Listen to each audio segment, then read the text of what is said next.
Norman Iran 1 ABL YouTube channel. Like, share, and subscribe. Lovebird Talks and Tips.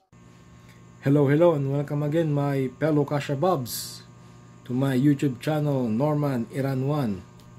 At before we start, shout out to Gerald Ilumin at sa kanyang comments with regards sa okay lang bang i-breed ang mother and son. Natanong niya po ito dahil dun sa previous vlog ko. Yun po yung aking topic, yung pinagpares ko yung mag-ina. Yung hen po ay isang par blue na split fail follow. Pinares ko po sa kanyang anak na visual fail follow split opa. Kaya ko po pinagpares yun dahil ang gusto ko pong i-project makapagpalabas po ng par blue opa hen, kasi back to back par blue po yun.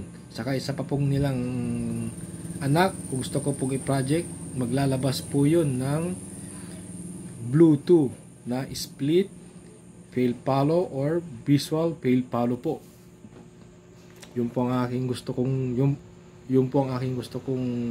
subukan na mangyari. At sa katanungan mo, Sir Gerard, opo, pwede pong pagparisin. Basta yung magiging anak po nung mag-ina na yon, wag na po nating pagpaparisin. Yung po yung once lang po natin pwedeng ipares. Ang halimbawa po nito ay para kang nagpares ng, kung meron kang Lutino opaline na male, ipapares mo sa Lutino normal hen. Lahat po ng visual Lutino opa hen. Lahat naman ng hindi visual na opaline, Lutino split opa, Lutino split opa po. So parang ganun po. Tapos kukunin mo po yung hen, yung anak nila, ipapares mo po sa lalaki na Lutino opaline. Yung Lutino opaline na male, ipapares mo po sa kanyang anak na Lutino opaline na hen na visual po. Parang ganun po yung project kong ito. Dahil pwede naman po yun, ganun din po sa mga breeder. At yung iba naman, hindi lang po mother and son, yung siblings po, yung magkapatid, pwede pong pagparisin. Sana mas nasagot ko yung iyong katanungan, sir. Dako na po tayo sa ating next vlog. Ito na po yung aking next vlog, mga Kashabobs. I-update ko po kayo sa aking parisan na green Ewing opa at Lutino hen. Nag-anak uli sila ng tatlo, mga Kashabobs. Subukan po natin kunin yung kanilang mga inakay, mga Kashabobs, at nang makita po natin, isa-isahin po natin sila. Ito po ay lalaki dahil hindi po siya visual na opaline. Split opa, split ino po na green. Tatlo po yung anak nila. Saka yun, another lalaki ulit na green split opa, split ino, saka opaline na split ino po, Kashabobs.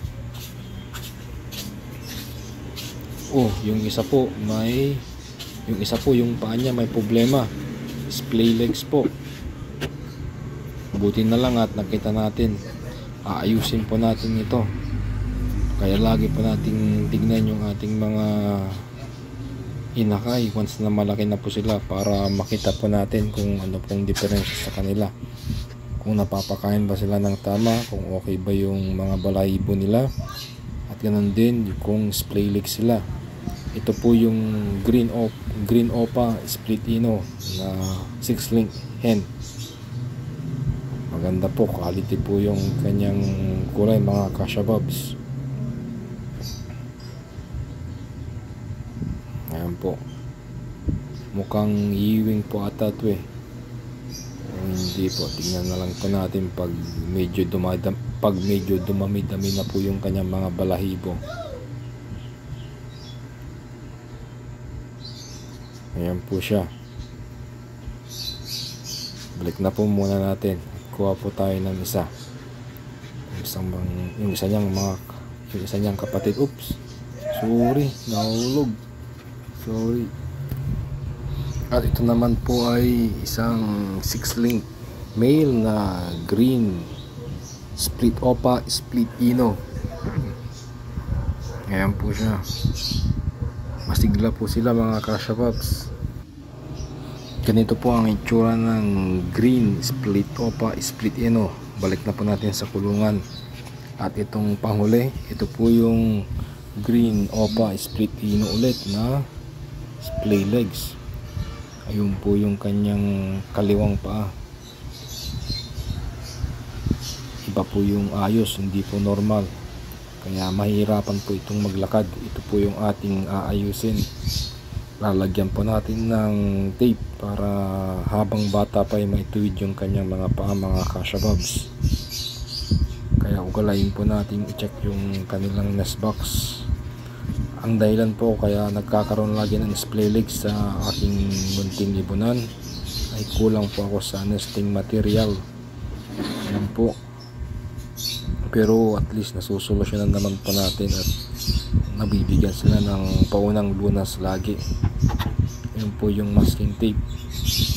Nalagyan na po natin ito.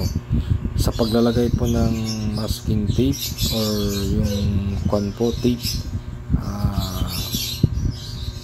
mayroon po akong mga previous vlog doon po. Ito na shortcut ko na po ito nailagay ko na po, hindi ko na po na video na record kung paano ko po ilagay. Mayroon po akong video dyan na kung paano po lagyan. Ayan po siya. Sa umpisa pa lang, hindi pa muna sila makakalakad, hindi muna nila mababalanse yung kanilang katawan, pero pagtagal pwede na po nilang ibalanse at makakapaglakad na rin po sila hanggang control na po nilang maglakad at maituwid yung kanilang paa mga kashababs. Ayan po siya. Ayaw gumalaw kasi alam niya hindi siya makakalakad din sa umpisa. Alam niyang may nakatali sa kanyang paa. Saka sa paglalagay po ng tape, huwag po natin masyadong higpitan, baka maputol po yung paa nila. Ayun po siya mga kashababs. Hindi pa niya kaya. After 3 to 5 days yun, matututo na rin po yan. Masasabay na rin niya yung kanyang mga kapatid. Yan po sila mga kashababs. At dumadami na rin po yung ating parisang green opa split ino at green split opa split ino. Balik na po natin sila sa kanilang nest box dahil pakakainin na po sila ng kanilang magulang. Ayan po.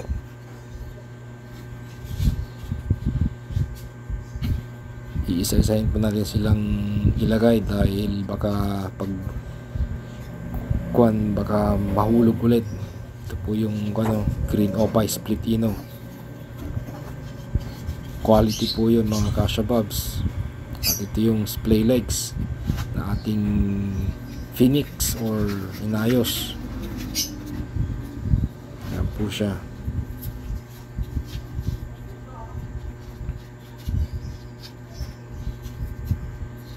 Ayan po yung kanyang paa. Yung kaliwa po ang may problema.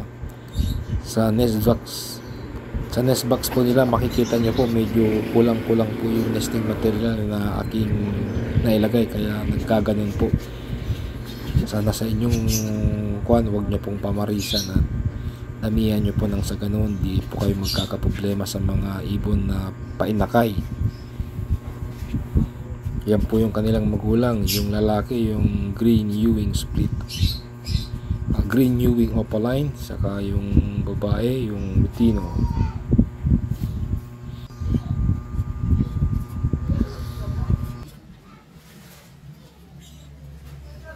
Kaya kung nakatulong ang video ito, pa-thumbs up, at kung hindi man, thumbs up pa rin mga kashababs. Maraming salamat po.